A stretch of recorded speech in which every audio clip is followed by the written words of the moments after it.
Shadows, the horror movie heroes, by Clouds, read by Distracted by Books. Chapter 4, Potential. It felt like Kachan was getting worse.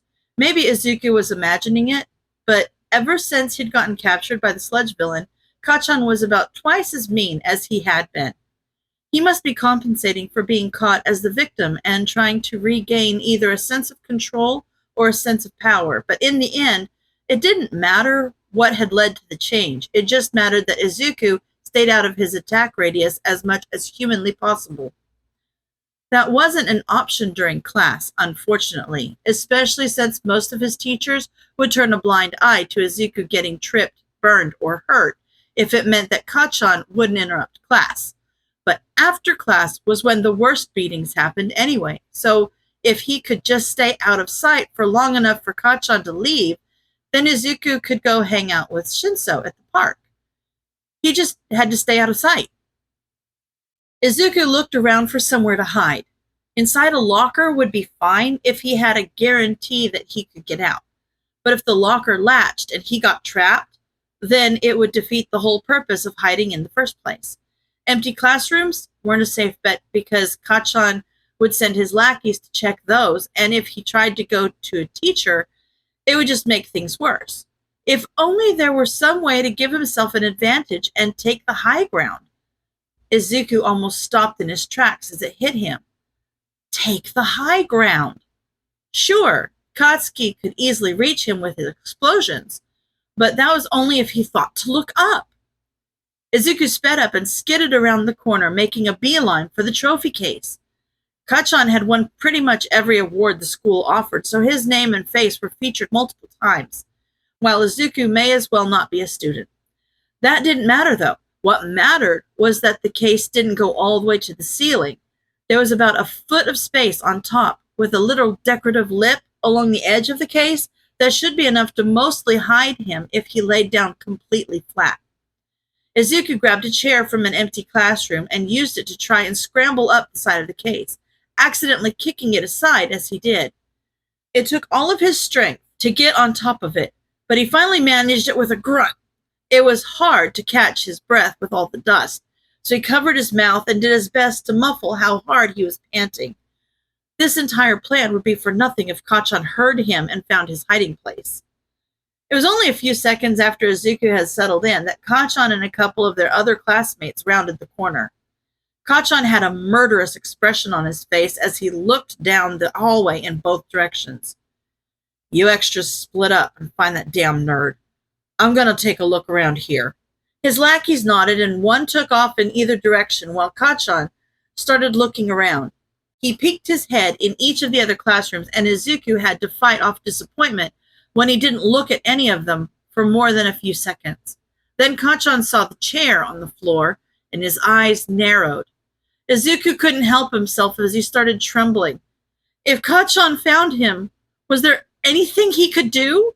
If he was just stronger, then he could have gotten up quicker and not had to use the chair.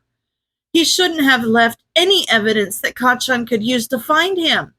Hiding had seemed like the perfect plan at the time, but if it didn't work, then it would just make everything worse. He needed to get better at thinking ahead and strategizing for every possibility, not just the one he hoped would happen. Stupid dust. If he was going to be hiding in places like this frequently, he'd need to start carrying around a mask. Kachan was getting closer and closer, and Izuku clamped his hands over his mouth again as he felt a sneeze coming on. He hated this. He hated being so terrified. And as much as he hated it, what made it even worse was that Kachan didn't even know what it was like. With the exception of the sludge villain, he had never been the victim. He didn't know what it was like to live in fear like Izuku did. His mind was racing through all the research he had done since meeting Shinso, and Izuku knew that there were 1.5 million strategies that he could use, but if he tried them and failed, then it would just make Kachan even more angry than he was right now. Plus, there was the fact that Izuku was pretty sure that Kachan's fight or flight response was mostly geared toward fight, which meant that a fake-out strategy wasn't going to work here like it did with the sludge villain. What was he supposed to do? Kachan's eyes slide from the chair to the trophy case to Izuku on top. He gulped. Too late. There you are, Deku. Kachan smirked. Found you. Kyoka wasn't quite sure what to think of her new teacher. Dad was always so gung-ho about taking advantage of new opportunities and never saying no to an adventure, but he was also impulsive and had a habit of not thinking things through all the way. So yeah, Dad saw absolutely nothing sketchy about some guy who supposedly worked for All Might offering to train her. But Kyoko was obviously picking up more than a few red flags that merited bringing pepper spray along to her first training session. If Toshinori Yagi hadn't been listed as an employee on All Might's website, she wouldn't even have shown up at all. But a little extra training from someone who actually knew the hero industry would be extremely valuable. So even though she was still pretty sure he was lying about something, she had decided to give him the benefit of the doubt. For now, Dagobah Municipal Beach Park. When Yagi had told her the meeting place, she'd been expecting more, well, just more. The park, if she could even call it that, was so disused that people had started using it as a public dump site. And if there had ever been a playground anywhere around here, it had long since been buried beneath literal mountains of trash. Yagi, of course, blended right in, so it took her a minute to realize that he'd beaten her there and was already standing on the boardwalk, looking out over the ocean. Kyoko wrinkled her nose and winced at every minuscule creak the wood made as she started picking her way to him.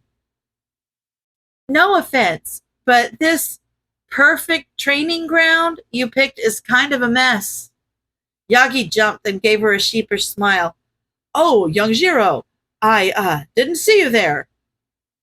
Jiro gave him a skeptical look. So, are we going to train or what? Yes, of course. Yagi snapped into action and started making his way back to the beach with much less care than she had taken. Most likely because he couldn't hear every concerning creak the wood made as they put weight on it, but they somehow managed to reach the sand without the boardwalk collapsing underneath them. Kyoka breathed a sigh of relief. This was definitely turning out to be an adventure. So, young Jiro, Yagi began, leading her through the piles of trash. I must admit that I haven't been completely honest with you. His form started to shift, and Kyoka cursed under her breath and grabbed the can of pepper spray in her pocket. Go on an adventure, Dad said. It'll be a great opportunity, he said. Kyoka swore to Kami if she got murdered, she was going to haunt her father for the rest of his miserable life. She had no idea what kind of quirk this guy had, but from the shift in size, it was most likely some kind of monster quirk. She wasn't equipped to fight that. What could she do? Yagi had already lured her out of sight of the street, but they were still close enough that if she pepper sprayed him and bolted, she might just be able to get away before he recovered. She braced her feet, and as soon as the smoke had cleared enough for her to tell where the creature's eyes were, she fired. Bullseye!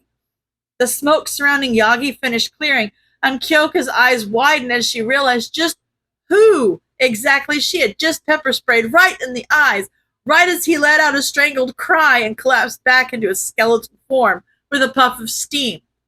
All Might? Yes. All Might coughed up a small amount of blood, making Kyoka feel even worse. I knew you were out strong enough for my quirk. Where's my phone? Here, call Recovery Girl. Jiro was shaking as she grabbed his phone out of his hand and searched through the contacts. Thankfully, there weren't that many, and Recovery Girl was already near the top of his recent calls. Hello? I think I might have just attacked the #1 hero. Sorry? Hitoshi was trying really hard to not feel betrayed. After going over to Midoriya's house, he thought that they were at least partners, if not friends. But here he was, at the meeting place, alone. Midoriya really didn't strike him as the type of guy to be late, so at this point it was probably safe to assume that he wasn't showing up at all. Maybe he'd wanted to show up and his mom just hadn't let him.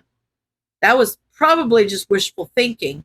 It would have been nice if Midoriya still wanted to hang out with them, but he'd probably come to his senses and realize that the whole thing, using fear as a weapon and being associated with someone with a villain's quirk, was kind of a bad idea in the first place.